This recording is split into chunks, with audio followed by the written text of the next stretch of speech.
Was doing outstanding. Monday, no, December 2nd, 2024, 8:57 a.m. Almost about to say November, but welcome to the last month of 2024. Talk about some of some of the names I'm looking at. The markets go from there.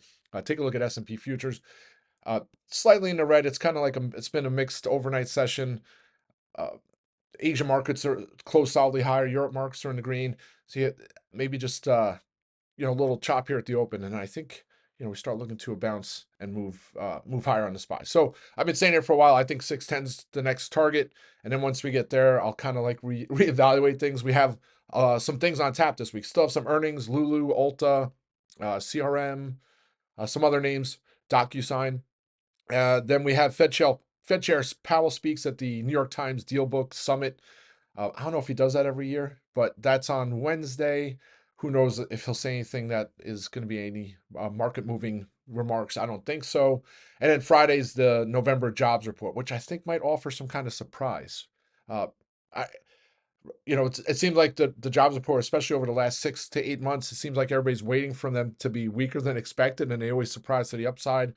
Then we had, the hurricanes in Florida. So, someone thought that the jobs report was going to be weak, and then the October report comes out strong. So, continue strength, and then you have the Fed meeting in 2 weeks, and there's a 65% probability that the Fed's, at least the market's pricing it, the Fed's going to cut rates. And I'm kind of on the fence where I think they're not going to cut rates in 2 weeks, but more on that as we get close to that. But still watching 600 now on the SPY if we get some kind of selling, which can't rule it out. But typically the last couple of weeks, it's been sell the open. We hit lows about 10:30, 11, and then bounce. I don't know if we'll get a carbon copy today, but something to look out for. The good sign last week, yields fell, and hopefully that continues into year end. And then last but not least, the small caps and small cap futures have been solidly green all morning here. So hopefully they can continue to outperform. IWM looks like 250 is coming. At least that's what I look at. All right.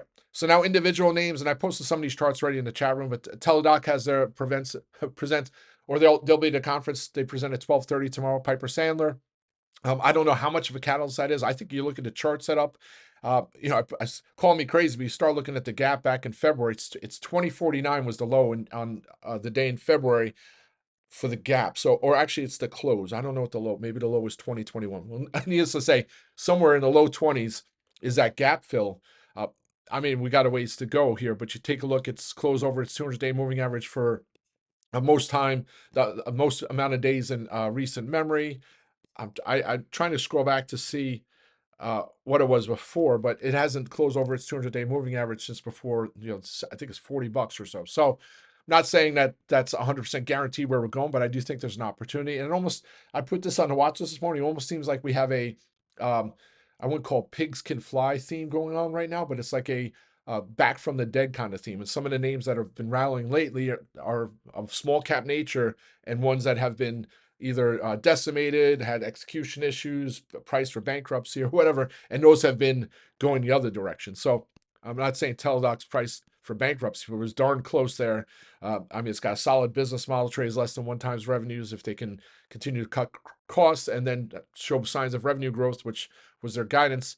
At $20 probably is an easy way to evaluate. You look at a company, I'm like, it could be $20 right now, and the valuation probably fits its profile. But all right, that's Teladoc. JOBY, I was looking this morning. I wake up, it's almost 970 in the pre-market. It was like last week. Once it broke 775, I said 962. Dare I say that? And sure enough, this morning in the pre-market, it tapped that. Hopefully, that does that intraday. I'll lock some more of my January 750s in for nearly 1,000%. I'll still hold those. I still have the January 10s too. I'll probably lock some of the January 10s in today. And I don't know. I'm going to wait to add April's. I was talking about last week. I think it was Rec Real posted in a chat room around the Jetsons, right? And we've seen some of these, I wouldn't call it the FOMO or the hype train in some of these sectors before. I'm trying to think of some, a lot of them happened in COVID too, but maybe the hype train in the EVTOL sector is not anywhere near the peak yet. And if that's the case, then you start looking at a name like JOBY, it might be $15-20 before there's any kind of serious consolidation or pull or what have you. So, on the flip side too, it's only a matter of time before one of these short people who've already come out short on a name start to stamp their foot like a little kid who's not allowed to get cookies, because once, especially once it breaks over $10. So uh, still like this for upside, but at the same token, locking profits in on the way up, and then being cautious about adding some January strikes. At some point I will, but I'll continue to be cautious there. That's Joby. Unity. So Unity kind of a little rough patch the last couple days after breaking from, I think it was under 18, all the way up to 25. So some consolidation. Now you look at a chart, it looks like there's a golden cross setting up. That's when the 50-day crosses the 200-day moving average. That's typically a very solid bullish indicator, meaning I think there's plenty more upside here. I'm going to be patient. It's another name. It's been volatile, so it'll get to 25, and then half hour later it's at 23.80. So I don't want to just go and chase the top here, but still my January strikes, locked a lot of those in already for some to cover costs and profits. And if I do get some more strikes, they'll probably be 35s, and they add dollar increments now too. So probably 35 or higher into 2025. That's Unity. Square, double upgrades today. So Bernstein maintained their outperform rating. Excuse me. Raised their price target. Is it 90? It was 90 or 95 to 120. And then you had Goldman Spectacular taking they raised their price target from 85 to 102, I think it was, and they kept their buy rating, outperform rating. So hopefully the kick it needs, it closed at 88.55. It's been churning all week at that 89 handle. Closed under that on Friday, 88.55, and now it's gapping up nearly $3. You have this whole, I think there's a lot of different catalysts, and with the crypto side, right? So you have that. Then you have the Cyber Monday and Black Friday and all the holiday shopping. That's bullish for Square. And then it just a matter of time before it starts I think starts on its next leg. So really like this one for over $100 in the coming week, and then 110 plus. I might get some calls. I'm going to wait for 94, 95 to break before I add some more strikes. Peloton, I mean, solid day on Friday. I posted a chart on Wednesday before Thanksgiving. Last year ran up 17% post-Thanksgiving to December 1st. You pull out, I think it was 5 trading sessions. So we still have, I think, 4 more trading sessions of upside here, at least for Peloton, historically speaking. But I think it trades north of 15 in the coming weeks. I think $11 is the next spot. It hasn't hit that since, I think it's April of 2023. I have to go back and look. But really like that one for upside.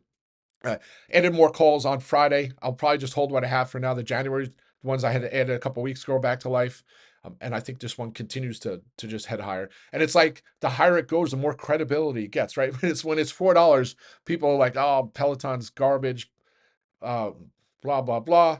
But now it's at $10. It's like, oh, Peloton's a great company, right? They're returning a profit. They're going to be a cash cow soon. So just my thoughts there. Other names I'm looking at, I keep talking about Solar Edge. I was looking on Wednesday, sat on my hands. Then I was looking on Friday, kind of sat on my hands.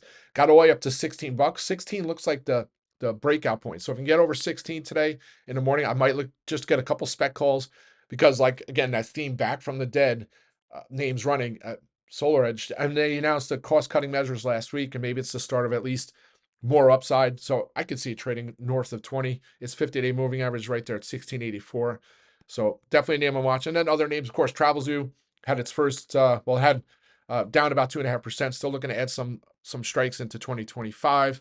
And then still eyeing Pool and Intuit. So Pool obviously for upside and break eventually at 400. And then Intuit, which had a nice bounce on Friday, was up nearly 1%. I think, is it still? Yeah, still 632 and 633 for the 50 and 200-day moving average. So for me, I'm going to be patient, wait for those to break. If they do, then I'll look to get those puts played for downside. And that's it, folks. Let's have a great day. We got about 24 minutes to the open. I'll be back on audio later. Rockin'.